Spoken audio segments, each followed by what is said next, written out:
కనపడతా. హల్లెలూయా హల్లెలూయా.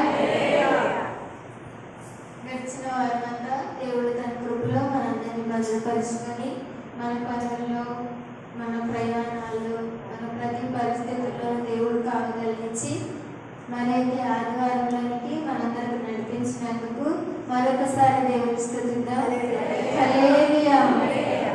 అందరూ బైబిల్ తెరిచినట్లయితే కొంతసేపు దేవుని వాక్యాన్ని చూసుకుందాం. లూకా సువార్త 18వ అధ్యాయం. లూకా సువార్త 18వ అధ్యాయం 1వ వచనాన్ని చదువుకుందాం. లూకా సువార్త 18వ అధ్యాయం 1వ వచనాన్ని చదువుకుందాం. వారు విసుగక నిత్యము ప్రార్థన చేయుచుండవలెనటకు ఆయన వారితో ఈ ఉపమానము చెప్పెను. ఇక్కడ మనకి కనబడుతున్న మాట ప్రార్థన. ఈరోజు నేను మీతో పంచుకోబోతున్న మాట ఏంటి అని అంటే, విసుగగా ప్రార్థించడం వల్ల ప్రయోజనాలు ఏంటి అనేది మనం తెలుసుకుందాం. ప్రార్థన అనేది అందరం చేస్తాం, చిన్నవారి నుంచి పెద్దవారి వరకు. ప్రతి ఒక్కరు, మాటలు వచ్చిన ప్రతి ఒక్కరు కూడా దేవుని బిడ్డలైన మనము, దేవుని నమ్ముకున్న ఎవరైతే క్రైస్తవులుగా ఉన్న మనము ప్రతి ఒక్కరూ ప్రార్థన అయితే చేస్తాం. కానీ ఆ ప్రార్థన ఏ విధంగా ఉండాలి, ఆ ప్రార్థన ఏ విధంగా ఉంటే మనకు జవాబు వస్తుంది, ఏ విధంగా ప్రార్థన చేయాలి అని అంటే, మనం చేసే ప్రార్థన ఏ విధంగా ఉండాలి, ఒకవేళ ఏ విధంగా చేస్తే మనకు ప్రయోజనం, ఏ విధంగా చేస్తే మనకు ఫలితం అనేది మనం ఈరోజు తెలుసుకుందాం. చెప్పాను కదా, ప్రార్థన అందరం చేస్తాం. చిన్న పిల్లవాళ్ళ కానించి మాటలు వచ్చి ఎప్పుడప్పుడు చిన్నగా మాట్లాడుతున్న పిల్లల కానించి వృద్ధుల వరకు కూడా ప్రార్థన అనేది ప్రతి ఒక్కరి నోట ఉంటుంది.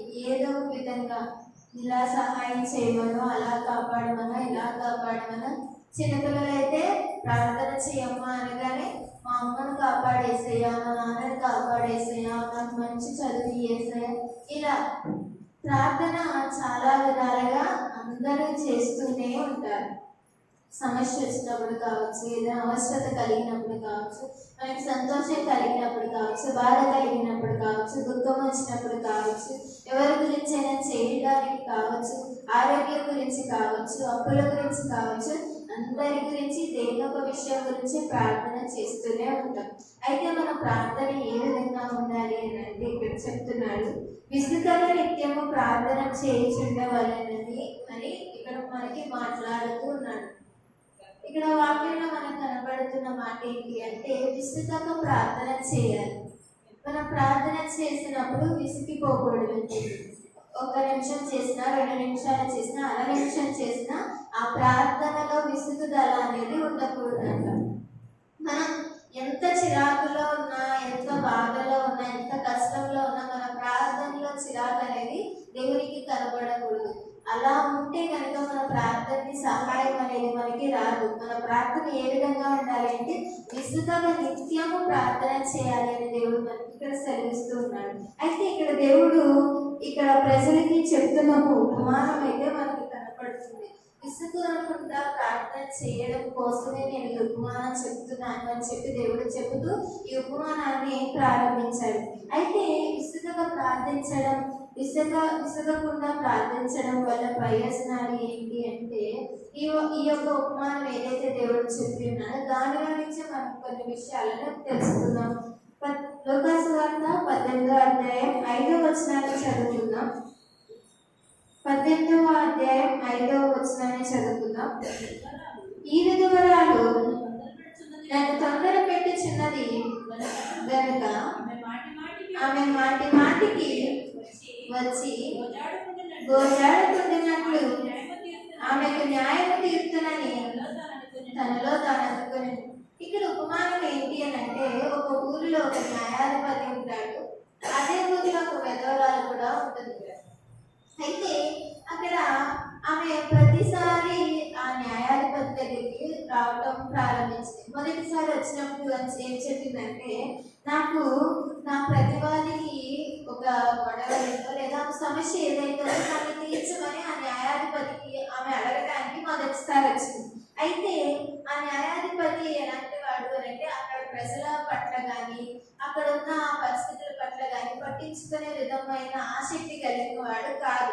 అక్కడ వాళ్ళు పట్టించుకుంటారు కానీ వారికి ఏదైనా న్యాయం తీర్చడానికి కానీ ఏదైనా చేయడానికి కానీ ఆయన ఆలోచన కానీ లేదా అలాంటి మనస్తత్వం కానీ ఆయనకి లేదు. అక్కడ న్యాయాధిపతిగా అనే పేరు ఆయనకు ఉంది కానీ అక్కడ ఎవరికి న్యాయం తీర్చే ఆలోచన అతనికి లేకుండా అలాంటి మనసు కలిగిన వాడిగా అక్కడ ఆ ఊరిలో అతడు ఉంటున్నాడు. అయితే ఈ విధవరాలు ఎవరైతే ఉన్నారో ఆమె ఆయన దగ్గరికి వెళ్ళడం ప్రారంభించింది. వెళ్ళి నాకు నా ప్రతివాదికి ఒక న్యాయం తీర్చాలి అని చెప్పి మొదటిగా అడిగింది. ఆయన మొదటిసారి ఏదో ఒక విషయం చెప్పి పంపించేసిన తర్వాత ఎప్పుడో రమ్మని.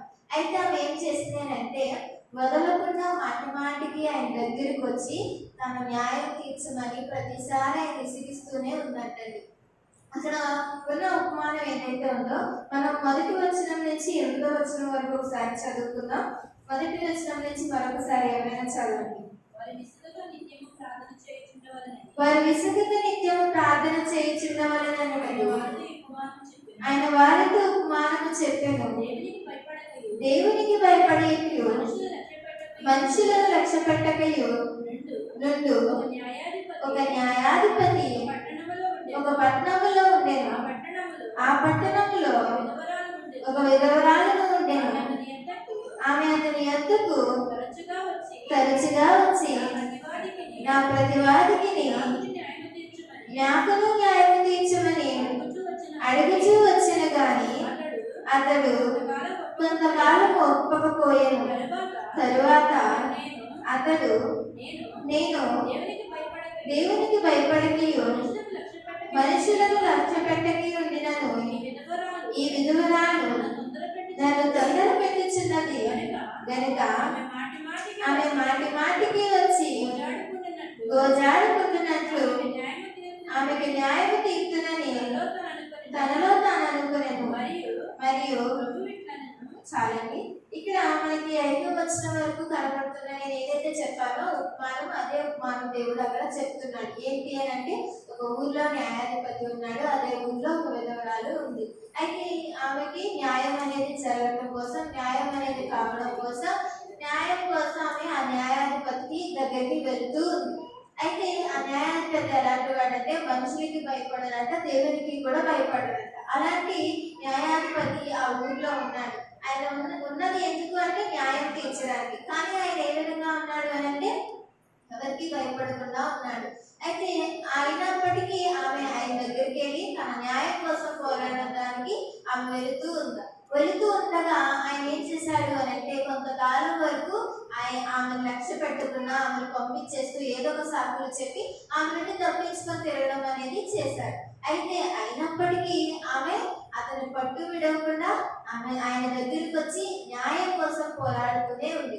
అయితే అక్కడ కనబడుతున్న మాటలు, దేవుడు చెప్పిన ఉపమానము అక్కడ మనకు ఆ విధంగా కనబడుతూ ఉంది. ఈరోజు దేవుడు మనతో చెప్తున్న మాట ఏంటి అంటే, విసుగక నువ్వు ప్రార్థన చేయటం వల్ల ఏం జరుగుతుంది అంటే, మొదటిగా ఈ 18వ అధ్యాయం 5వ వచనంలో చదువుకున్న మాటను బట్టి ఈ విధవరాలు నన్ను తొందర పెట్టుచున్నది. అక్కడ ఏ విధంగా ఆమె ఎలా అతన్ని కన్విన్స్ చేస్తుంది అంటే, ఏ విధంగా అతన్ని ప్రతిసారి ఆ న్యాయాధిపతి దగ్గరికి వచ్చి ఏ విధంగా ఆమె పోట్లాడుతుందో, ఏ విధంగా ప్రతిసారి వచ్చి ఆమె విసిగిస్తూనే ఉంది. ఏంటి ఆ న్యాయం కోసం ఏంటి ఇంకా తొందర పెట్టు, నాకు జరగాలి, నాకు ఇది కావాలి, నాకు నా వ్యతిరేకంగా ఉన్న వ్యక్తికి ఇలా ఉండాలి, ఇలా జరగాలి, ఇది జరగాలి, న్యాయం అనేది నాకు కావాలి కావాలి కావాలి అని చెప్పి ఎంతగానో అతని తొందర పెడుతున్నట్టుగా మనకి కనపడుతుంది. మొదటిగా విసుగగా ప్రార్థించడం వల్ల జరిగే ప్రయోజనాలు ఏంటి అని అంటే, దేవుని దగ్గర మనం తొందర పెట్టడం వల్ల, ప్రార్థన ద్వారా తొందర పెట్టడం ద్వారా మనకి సమాధానం అనేది దొరుకుతుందండి. ఇది ఏ విధంగా ఇక్కడ విధవరాలు ఆ న్యాయాధిపతిని తొందర పెట్టినట్టుగా, అదే విధంగా మన ప్రార్థనలో మనం కూడా దేవుని తొందర పెట్టాలండి. మనం చేసే ఒక్క ప్రార్థన, ఆ ఒకే అంశం లేదా ఒకే అవసరత మాటి మాటికి పదే నీ నోటి నుండి దేవుడి దగ్గరికి వెళుతూనే ఉండాలి. దేవుడిని విసిగిస్తూనే ఉండాలి. దేవుడు మొదటిగా ఈ ఉపమానం స్టార్ట్ చేస్తూ ముందుగానే ఏం మాట్లాడారు? విస్తృతంగా ప్రార్థన చేయించుండవాలని నేను ఈ ఉపమానం చెప్తున్నాను. ఎలా అంట విసుగకుండా ప్రార్థన చేయాలి. అంటే మనం విసుగుపోతామేమో కానీ దేవుడు విసుగుపోవడం. నువ్వు ప్రతిసారి పదే మాటికి అడుగుతూనే ఉంటా. ఒకే అంశమే ఉండొచ్చు, 100 అంశాలే అడిగొచ్చు, నీ అవసరం ఒక్కటే అడగచ్చు. ఆ ఒక్కదాని గురించి నువ్వు 1000 సార్లు అడిగినా, 1,00,000 సార్లు అడిగినా, 10,000 సార్లు అడిగినా, 1,00,00,000 సార్లు అడిగినా కూడా దేవుడు నీకు ఇస్తానే ఉన్నాడు. కానీ నీ ప్రార్థన ఏ విధంగా ఉండాలి అంటే విసుగకుండా ఉండాలి. నువ్వు అడగడానికి విసుగుపడుతున్నావేమో, ఆ ఒక్క అంశమే నేను ఎన్నిసార్లు అడగాలి, ఎన్ని రోజులు అడగాలి, ఎన్ని నెలలు అడగాలి, ఎన్ని సంవత్సరాలు అడగాలి, నేను పుట్టినాటి నుంచి అడుగుతున్నానే, నాకు జరిగిన కానించి అడుగుతున్నానే, నేను ఇన్ని సంవత్సరాలు అయిపోయింది అడుగుతూనే ఉన్నాను, నాకు విసుగు చేసింది కానీ దేవుడి నుంచి సమాధానం రాలేదు అనే ఆలోచన మన అందరికీ రాకూడదండి. ఈ విధురాలు ఒకసారి ఆయన దగ్గరికి మొదటిసారి వెళ్ళాక ఏదో ఒక సాకు చెప్పి ఆయన పంపించేశాడు. రెండోసారి కూడా ఏదో సాకు చెప్పి పంపించేశాడు. మూడోసారి కూడా ఏదో సాకు చెప్పి పంపించేశాడు. అలా 4-5 సార్లు 6 సార్లు వెళ్ళిన తర్వాత ఆమె కూడా విసుగు రావాలి కదా. సర్లే, జరిగింది, ఏదైతే అది ఉన్నంత కాలం ఏముంది అని ఆమె పక్కకి వెళ్ళిపోయి ఉంటే, లేదా వదిలేసి దాన్ని, ఆ విషయాన్ని కానీ ఆమె న్యాయం కోసం పోరాడటం కానీ ఆపేస్తుంటే ఆమెకి అది జరుగుండేది కాదు. మనము కూడా దేవుడి దగ్గరికి ఈ విషయం అది జరగకపోయినా, సంవత్సరాలు తరబడినా, తరాలు తరబడినా ఆ విషయం జరగట్లేదు అని అనుకొని వదిలేయకుండా మాటికి మన ప్రార్థన చేస్తూనే ఉండాలండి. అప్పుడే మనకి ఏమొస్తుంది అంటే సమాధానం అనేది వస్తుందని ఇక్కడ లేఖనంలో మనకి తెలియజేస్తూ ఉంది. రెండవ విషయం ఏంటి అంటే ఇదే వచనంలో మరొకసారి నేను మాట చదువుతున్నాను. ఈ విధురాలు నన్ను తొందర పెట్టుచున్నది కనుక ఆమె మాటికి నన్ను వచ్చి గోజాడుకుంటున్నట్లు ఆమెకు న్యాయము తీర్చునని తనలో తాను అనుకున్నాను. ఈ రెండో విషయం ఏంటి అని అంటే గోజాడడం. మాటికి ఏం చేసిందంటండి? గోజాడుతూనే ఉందంట. ఆయన కాళ్ళ వేళ్ళ పట్టుకొని, ఆయన తల పట్టుకునో ఏదో చేస్తూ నిద్రపోకుండాను వచ్చి అయ్యా నాకు సహాయం చేయ, అయ్యా నాకు న్యాయం తీర్చు, నా పరిస్థితి ఇది, ఎక్కడ న్యాయం ఉందో నాకు, నువ్వు న్యాయాధిపతివు కదా, నీ దగ్గరికి వస్తున్నాను కదా అని చెప్పి ఆమె కన్నీరు పెడుతూనో ఆయన పట్టుకునో వదలకుండా గోజాడుతూనే ఉందంటండి. ఇలా గోజాడటం వలన మనకి ఏం జరుగుతుందంటే శత్రువుపై మనకి గెలుపుననేది జరుగుతుంది. మొదటిగా మనం దేవుని తొందర పెట్టడం ద్వారా, మన ప్రార్థన ద్వారా దేవుని తొందర పెట్టడం ద్వారా, మనం చేసే ప్రార్థన ద్వారా దేవుని తొందర పెట్టడం ద్వారా మనకి సమాధానం అనేది దొరుకుతుంది. అది ఎలాంటి కష్టమైన విషయం కావచ్చు, మనకి కష్టం కావచ్చు, దేవుడికి చాలా సులువైనది.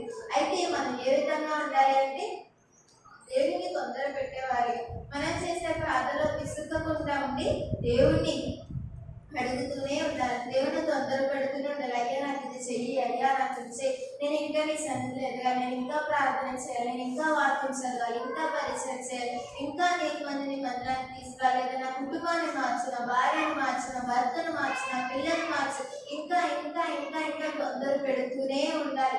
ప్రతి వారి రోజువారి ప్రార్థనలో, ప్రతి ఏవైతే కూడికలలో కావచ్చు, ఏదైనా సంఘ క్రమాల్లో కావచ్చు, ప్రతి ప్రార్థనలో వదలకుండా ఏం చేయాలంటే దేవుడిని తొందర పెట్టడం వల్ల నీకు సమాధానం అనేది దొరుకుతుంది అని దేవుడి వాక్యం నుండి మనకు తెలియజేస్తూ ఉన్నారు.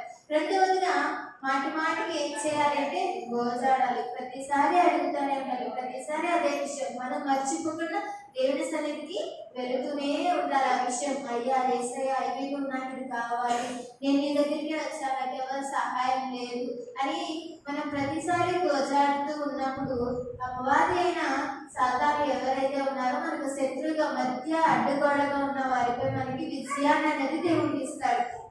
మనం చేసే ప్రార్థన దేవుని సన్నిధికి వెళ్ళాలి, దేవుని చెంతకు చేరాలి, దేవుని పాదాల చెంత ఉండాలి అని అంటే మొదటిగా మన మధ్యలో ఉన్న శత్రువుపై విజయాన్ని అయితే కావాలి. ఈ విజయం ఎలా వస్తుంది? ఒకసారి చేయడం వల్ల, రెండుసార్లు చేయడం వల్ల, మూడుసార్లు చేయడం వల్ల కాదు, పదే పదే చేస్తూనే ఉండాలి, మాటి మాటికి చేస్తూనే ఉండాలని ఇక్కడ చెప్తూ ఉన్నాను. మాటి మాటికి ఆమె వచ్చి ఏం చేస్తుందంటే గోజాడుతుంది. కాబట్టి ఆయన అప్పుడు అనుకుంటున్నాడు, న్యాయాధిపతి ఈమెకి న్యాయం తీరిస్తే ఎలా ఉంటుంది, ఈమెకి న్యాయం తీర్చాలి అనే ఆలోచన అనేది ఆయనకి పుట్టిందంట. అప్పటి వరకు ఆయన ఎలా ఉన్నాడు అంటే ఎవరికి భయపడకుండా ఉన్నాడు. ఆయన అనుకుంటొచ్చేమో, ఏంటి ఇంతమంది ఊర్లో ఉన్నా, ఇంతమంది నేను అందరినీ వదిలేస్తున్నా కానీ అందరు నన్ను పట్టించుకోకుండా ఉన్నారు, నేను వాళ్ళని పట్టించుకోకుండా ఉన్నారు, ఎవరు నన్ను ఇంతలాగా అడగలేదు, ఇంతలా ఒక్క పని విషయంలో, ఒక న్యాయ విషయంలో నేను చెయ్యట్లేదని నన్నే వదిలేశారు వీళ్ళు, అయినప్పటికీ ఎందుకు తిరిగి తిరిగి వస్తుంది అనే ఆలోచన నాకు వచ్చింది. కాబట్టి ఆయనకి ఏం ఆలోచన వచ్చిందండి? ఈమెకి ఆ న్యాయం ఏదో తీర్చేస్తే పోలే అని అనుకున్నాడు. కనుక మనము కూడా దేవుడి సన్నిధికి మాటి మాటికి వెళితే దేవుడు కూడా మనకి సహాయం చేయడానికి ముందుకు వస్తాడు. మధ్యలో ఉన్న ఈ శత్రువు అపజయాలపై లేదా కొన్ని ఇంట్లో వారిలో ఉన్న శత్రుత్వం కానీ, లేదు అంటే ఏదైనా దేవుడి దగ్గరికి మన ప్రార్థన వెళ్ళకుండా ఉండటానికి అడ్డుగోడగా ఏదైనా ఉంది అంటే దాని అన్నిటి నుండి మనకి విజయం అనేది వస్తుంది. ఎప్పుడు అంటే మాటి మాటికి దేవుడి దగ్గరికి వెళ్ళి మనం అడుగుతున్నప్పుడు మాత్రమే మనకి వస్తుంది. మనం ఇలానే లేఖనంలో ఇలానే ప్రార్థన చేసి దేవుని దగ్గర ఎన్నో కార్యాలు పొందుతున్న వాళ్ళు చాలా మంది అయితే ఉన్నారు. మనం ఇదే లోకాసు వార్త 8వ అధ్యాయం 11వ అధ్యాయం, లూకాసు వార్త 11వ అధ్యాయం 5 నుంచి 8 వచనాలు చదువుకుందాం.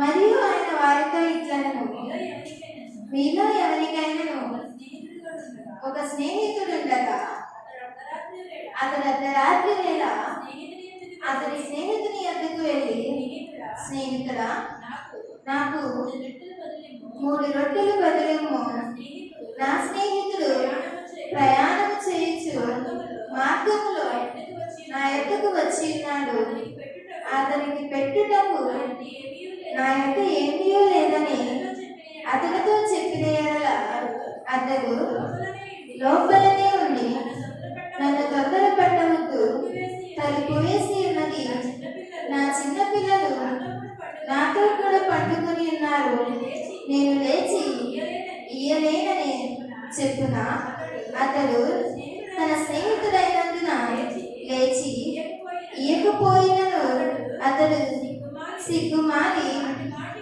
మాటికి అడుగుట వలనైనను లేచి అతనికి కావలసినవన్నీ ఇచ్చినను అని మీతో చెప్పుచున్నాను.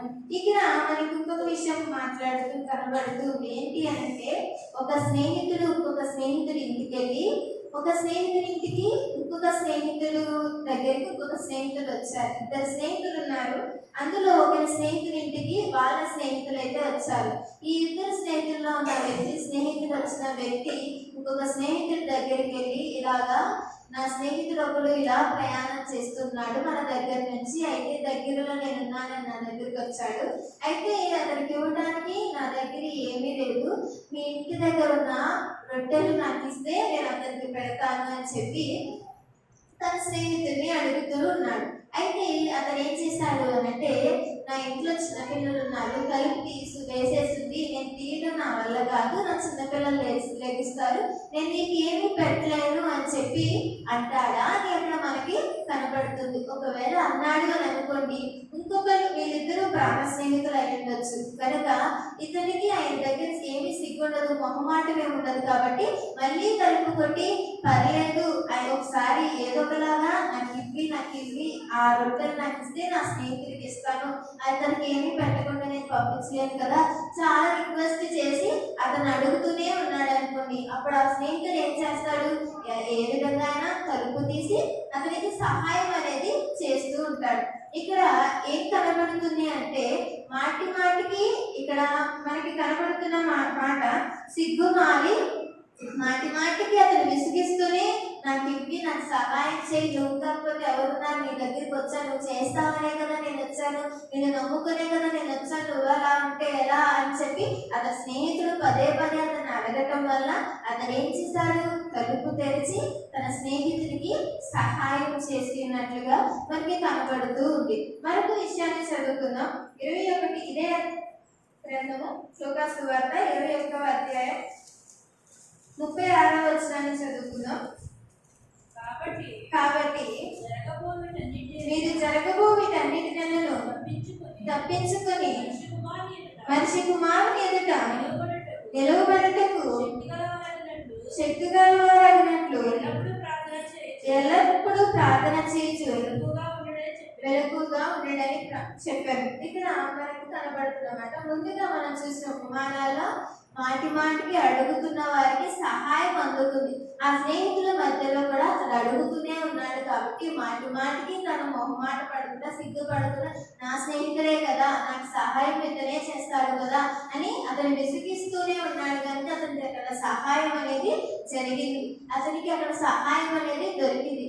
మనం ముందు చూసిన ఉపమానం ఈ విధవరాల న్యాయాధిపతి మధ్యలో కూడా జరిగిన దాంట్లో కూడా మాటి మాటికి ఆమె వచ్చి గోజాడుతూ ఉంది కాబట్టి మాటి మాటికి వచ్చి ఆయన అడుగుతూనే ఉంది. కనుక ఆయనకి ఏ ఆలోచన వచ్చింది? ఏమిటి ఆ న్యాయం మీద తీర్చేస్తే బాగుండు అనే ఆలోచన అయితే వచ్చింది. ఇక్కడ కనపడుతున్న మాట కూడా ఎడతెగక మనం ఏ విధంగా ప్రార్థన చేయాలి అంటే ఎల్లప్పుడూ మెలకుగా ఉండి ప్రార్థన చేయాలి. అప్పుడు మనకి ఏం జరుగుతుందంటే మన శత్రువులపై విజయం అనేది, గెలుపు అనేది జరుగుతూ ఉంది.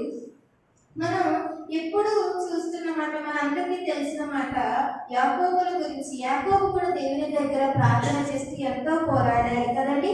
ఆదికాండము 32వ అధ్యాయం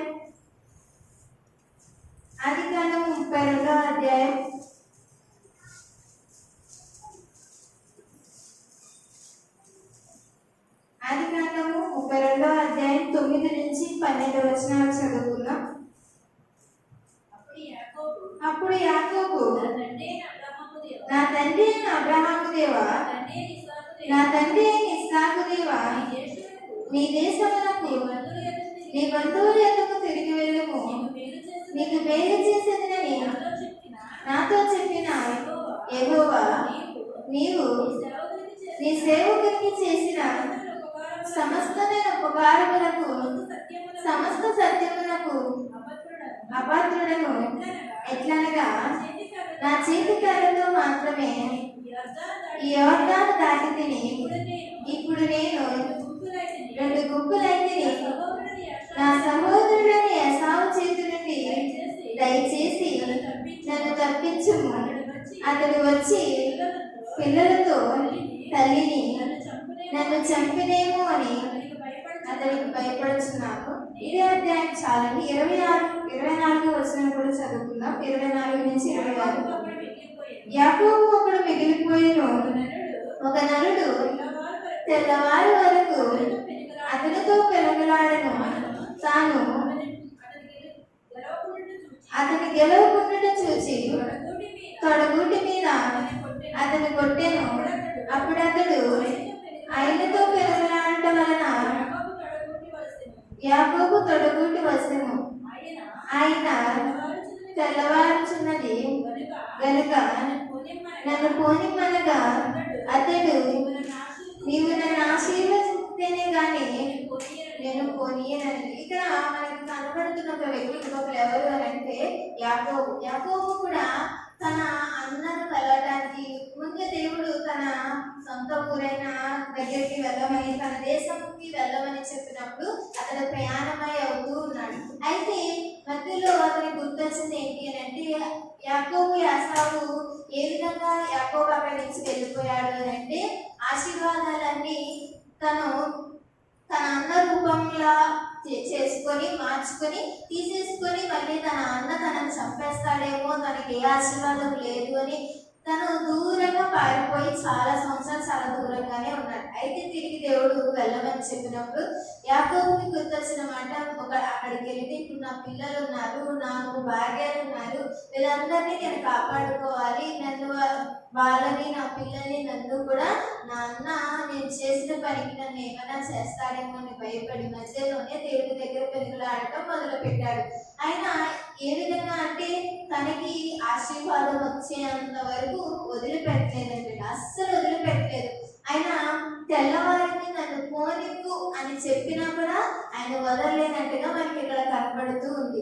అయితే ఇక్కడ యాకోబుకి తనకు కావలసిన దాని కొరకు ఏ విధంగా అడిగాడు అని అంటే, దేవుణ్ణి విడిచిపెట్టినంత, ఆయన నన్ను విడిచిపెట్టు అని అడిగినంత వరకు కూడా ఆయన విడిచిపెట్టినట్టుగా కనబడుతుంది. మనం కూడా అదే విధంగా మన ప్రార్థన అనేది ఉండాలని ఈరోజు దేవుడు మనకి తెలియజేస్తూ ఉన్నాడు. ఏ విధంగా అడగాలి అంటే అది వెంటనే మన దగ్గరికి వచ్చేలాగా మనకి జరిగే విధంగా మనం దేవుని అడుగుతూనే ఉండాలి, దేవుడిని విసిగిస్తూనే ఉండాలి. మనం చేసే ప్రార్థన ద్వారా దేవుడు విసిగిపోతూనే ఉండాలి. ఆ విధంగా మనం దేవుని అడుగుతూనే ఉండాలండి. మనకి విసుగుదల రాకూడదండి. ప్రార్థన చేయడానికి, మన అవసరత మనకి తీరడానికి, మనకి ఏదైనా అంకరత కావాలి, అవసరత కావాలి, అది జరగాలి అని అన్నప్పుడు మనం చేసే ప్రార్థనలో మనకి విసుగుదల అయితే రాకూడదు. మనం విసుగకుండా ప్రార్థన చేయాలి అని దేవుడు మనకి తెలియజేస్తూ ఉన్నాడు. ఆఖరిగా లూకా సువార్త 18వ అధ్యాయం 7వ వచనాన్ని చదువుకుందాం. విసుగ ప్రార్థించడం వల్ల ఎలాంటి ప్రయోజనాలు అంటే, ముందుగా సమాధానం వస్తుంది, శత్రువులపై విజయం వస్తుంది. మూడవదిగా 7వ వచనాన్ని చదువుకుందాం. దేవుడు తన ఏర్పరచుకున్న వారు దివారాత్రులు తన గూర్చి మొరపెట్టుకొనుచుండగా వారికి న్యాయము తీర్చడా. ఇక్కడ దివారాత్రులు దేవుని దగ్గర మొరపెట్టాలండి. అప్పుడు మనకి ఏమొస్తుంది అంటే న్యాయం అనేది జరుగుతుందని ఇక్కడ లేఖనంలో మనకి కనపడుతూ ఉంది. అక్కడ ఈ న్యాయాధిపతి ఏమనుకున్నాడు, ఆమె మాటికి వచ్చి నన్ను అడుగుతూనే ఉంది, నన్ను విసిగిస్తూనే ఉంది, నా దగ్గరికి వచ్చి గోత్రాడుతూనే ఉంది, కనుక నేనేం చేయాలి అంటే ఆమెకు న్యాయము తీర్చాలి అని అనుకుంటూ ఉన్నాడు. ఇక్కడ మనకి 6వ వచనంలో కనపడుతున్నమాట, మరియు ఇట్లను అన్యాయస్తుడైన ఆ న్యాయాధిపతి చెప్పిన మాట వినుడి. దేవుడు తాను ఏర్పరచుకున్న వారు దివారాత్రులు తాను కూర్చి మొరపెట్టుకుంటుండగా వారికి న్యాయము తీర్చడం. దేవుడి దగ్గర మన దివారాత్రులు అడిగితే ఆ విషయం పైన, ఆ అవసరత పైన లేదా అక్కరత పైన ఏదైతే ఉందో దేవుడి దగ్గర ఎప్పటికప్పుడు మనం అడుగుతూనే ఉన్నప్పుడు మనకి న్యాయం అనేది జరగదా అని మనల్ని ఇక్కడ కనపడుతూ ఉంది.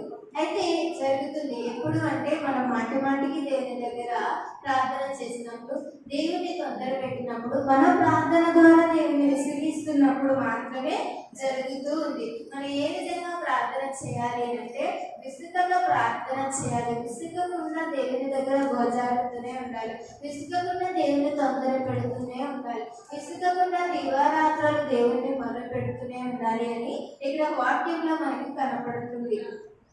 మనము ప్రార్థన చేయటం, ప్రార్థన చేసి వెళ్ళిపోవటం, ఇప్పుడు ప్రార్థన చేశాం కదా అని వదిలేయటం కాకుండా అదే విషయాన్ని, అదే పరిస్థితిని మనకి కావాలి, మనకి జరగాలి అని అనుకున్నప్పుడు దేవుని విసిగిస్తూనే ప్రార్థన చేయాలి. మనం విసిగిపోయే కాదండి, దేవుని విసిగిస్తూనే మనం ప్రార్థన చేయాలి అని దేవుని వాక్యంలో మనకి తెలియజేస్తూ ఉంది.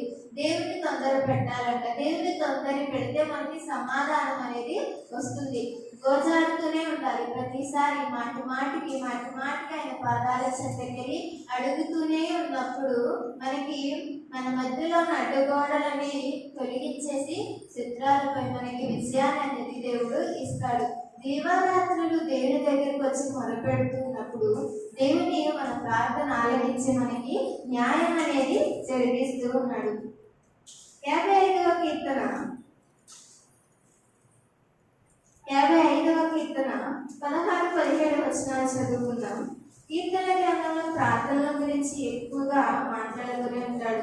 దావీదు మహారాజు కావచ్చు, కీర్తనకారులు రాసిన ప్రతి ఒక్కరు కూడా ప్రార్థన విషయంలో ఎన్నో విషయాలు మనకి తెలియజేస్తూనే ఉన్నారు. 55వ కీర్తన 16-17 వచనాలు చదువుకుందాం. అయితే నేను దేవునికి మొరపెట్టుకుందును, యెహోవా నన్ను రక్షించును. సాయంకాలమున, ఉదయమున, మధ్యాహ్నమున నేను ధ్యానించుచు మొరపెట్టుకుందును, ఆయన నా ప్రార్థన ఆలకించును. చూసారా, ఇక్కడ దేవునికి నేను మొరపెట్టుకుందును, ఆయన నన్ను రక్షించును. సాయంకాలం అయినా కావచ్చు, ఉదయం కావచ్చు, రాత్రి కావచ్చు, మధ్యాహ్నం కావచ్చు, ఎప్పుడు నేను అడిగినా కానీ ఆయన నాకు సహాయం చేస్తూనే ఉంటాడు. ఆయన నా ప్రార్థన ఆలకిస్తాడు అని ఇక్కడ కీర్తనకారుడు తెలియజేస్తూ ఉన్నాడు. 86వ కీర్తన 3వ వచనాన్ని కూడా చదువుకుందాం. 86వ కీర్తన 3వ వచనం. ప్రభువా, దినమెల్లా నీకు మొరపెట్టుచున్నాను, నన్ను కరుణించుము. చూడండి, ఇక్కడ దావీదు మహారాజు మాట్లాడుతున్న మాట, దినమెల్లా నేను ప్రార్థన చేస్తూనే ఉన్నాను, నన్ను కరుణించు. అక్కడ ఈ కీర్తనలలో ఎక్కువగా దావీదు మహారాజు కావచ్చు, ఇక్కడ కీర్తనలు రాసిన ప్రతి కీర్తనకారుడు కావచ్చు, ప్రార్థన ఎంత ముఖ్యమైనదో, ఏ విధంగా ప్రార్థన చేయాలో, ప్రార్థిస్తే వాళ్ళకి ఎలాంటి పరిస్థితులు జరిగాయో, ఏ విధంగా వాళ్ళు ఉన్నారో ప్రతి ఒక్కటి మనకి ఇక్కడ కనపడుతుంది. ప్రార్థన ద్వారా దివారాత్రులు దేవుని సన్నిధికి వచ్చి మనం ధ్యానించాలి, దివారాత్రులు ఆయన దగ్గరికి వచ్చి మొదలుపెట్టాలి అని దేవుని వాక్యం మనకి తెలియజేస్తుంది. మనం ప్రార్థన అంటే ఏ విధంగా ఉండాలంటే పట్టుదల కలిగి ఉండాలని వాక్యం మనకు తెలుసు కదా. రోమియోకి రాసిన పత్రిక 12వ అధ్యాయం 12వ వచనాన్ని చదువుకుందాం. ప్రార్థన యొక్క పట్టుదల కలిగి ఉండండి అని మనకి వాక్యం అనేది కనపడుతుంది. 12వ అధ్యాయం 12వ వచనాన్ని చదువుకుందాం. నిరీక్షణ గలవారే సంతోషించుచు, శ్రమయందు ఓర్పు గలవారై ప్రార్థన యందు పట్టుదల కలిగి ఉండాలి. ప్రార్థన యందు పట్టుదల అనేది కలిగి ఉండాలంటే, ఏదైనా ప్రార్థన ఏ విషయం గురించైనా ప్రార్థన చేస్తాము అంటే అది జరుగుతుంది అనే పట్టుదల అనేది మనలో ఉండాలి. ఈరోజు మనం చేసే ప్రార్థన ఏదైతే ఉందో అది విసుగగా దేవుని సన్నిధికి వెళ్ళాలి. దేవుని సన్నిధికి వెళ్ళగానే మనకి సమాధానం రావాలి అనే ఆలోచన మనకి ఉండాలి. ఈరోజు దేవుడు చెప్తున్న మాట ఏంటి అంటే, విసుగగా ప్రార్థన చేయడం వల్ల మనకి ఎలాంటి ప్రయోజనాలు ఉన్నాయి, ఏ విధంగా మనం ప్రార్థన చేయాలి, ఏ విధంగా ప్రార్థన చేస్తే మనకి సమాధానం వస్తుంది, ఏ విధంగా ప్రార్థన చేస్తే దేవుడు వింటాడు అని అంటే, మనం చేసే ప్రార్థన విసిగిపోకుండా ఉండాలి అంటే, దేవుడిని తొందర పెట్టే విధంగా ఉండాలి. మాటి మాటికి ఆయన సన్నిధికి వెళ్ళి నాకు ఈ విషయం కావచ్చు, ఏదైనా కావచ్చు, నీ కుటుంబం విషయం కావచ్చు, గ్రామం విషయం కావచ్చు, దేశం విషయం కావచ్చు, సంఘం విషయం కావచ్చు, నీ బంధువుల గురించి కావచ్చు, నీ ఆరోగ్యం కోసం కావచ్చు, నీ కుటుంబ వారి కోసం కావచ్చు, ఆర్థిక పరిస్థితులు కావచ్చు, ఏవైనా కానీ దేవుని సన్నిధికి ఏ విధంగా వెళ్ళాలి అంటే దేవుడిని తొందర పెట్టే విధంగా వెళ్ళాలి. మాటికి ఆయన గోజాడే విధంగా దేవుని దగ్గరికి మన ప్రార్థన అనేది ఉండాలి. కనుక ఈరోజు దేవుని సన్నిధికి వచ్చిన మనం ఏ విధంగా ప్రార్థన చేయాలి, ఏ విధంగా ప్రార్థన చేస్తే దేవుడు వింటాడు అనేది మనం తెలుసుకున్నాము. కనుక ఆ విధంగా దేవుని సన్నిధిలో మనము గోజాడినట్లుగా, ఏ విధంగా విధవరాలు న్యాయాధిపతిని పట్టు వదలకుండా తన న్యాయం కోసం పోరాడిందో, తన న్యాయం తీర్చమని అడిగిందో, ఏ విధంగా అతన్ని బ్రతిమలాడుకుందో, ఏ విధంగా తొందర పెట్టిందో, అదే విధంగా దేవుని దగ్గరకు మనము కూడా వెళ్ళి అదే విధంగా తొందర పెట్టాలి, అదే విధంగా దేవుని దగ్గర ప్రార్థన చేయాలి అని దేవుడి దినాన్ని మనకి తెలియజేస్తూ ఉన్నాడు. ఈ విధంగా మనకు నేర్చుకున్న వాక్యంపై దేవుడు మనకి సహాయం చేయలాగా, ఇంకా ప్రార్థనలో దేవుడు మనల్ని నడిపించలాగా, మనందరం ప్రార్థనలోనికి దేవుడిని ఇంకా మనల్ని బలపరచలాగా, ముందుకి దేవుడు మనం కొనసాగించలాగా దేవుడిని దగ్గరికి వెళ్ళి ప్రార్థన మాత్రమే చేయండి. ప్రార్థన ఒకటే మనకి సహాయం చేయగలిగేది. ఎలాంటి పరిస్థితులైనా కానీ, ఎలాంటి సిచ్యువేషన్ అయినా, ఎంత క్లిష్టమైనదైనా కానీ దేవుడు ఒక్కడే సహాయం చేయి. ఏదో ఒక విధంగా ఎవరినొకరిని పంపో, ఏదో ఒక విధంగా నీకు ఏదో ఒక ఆలోచన ఇచ్చో దేవుడే సహాయం చేస్తాడు. మొదటిగా మనం ఏం చేయాలి అంటే ప్రార్థన అయితే చేయాలి. ఈరోజు మనం విన్న మాటలు పెట్టకుండా దేవుని సన్నిధికి ప్రార్థించిన వారిగా మనందరం ఉండాలని దేవుడు ఆశిస్తూ ఉన్నాడు. ఈ యొక్క మాటలు మనం విన్నప్పుడు దేవుడు ఆశీర్వదించిన కాక ఆమేన్.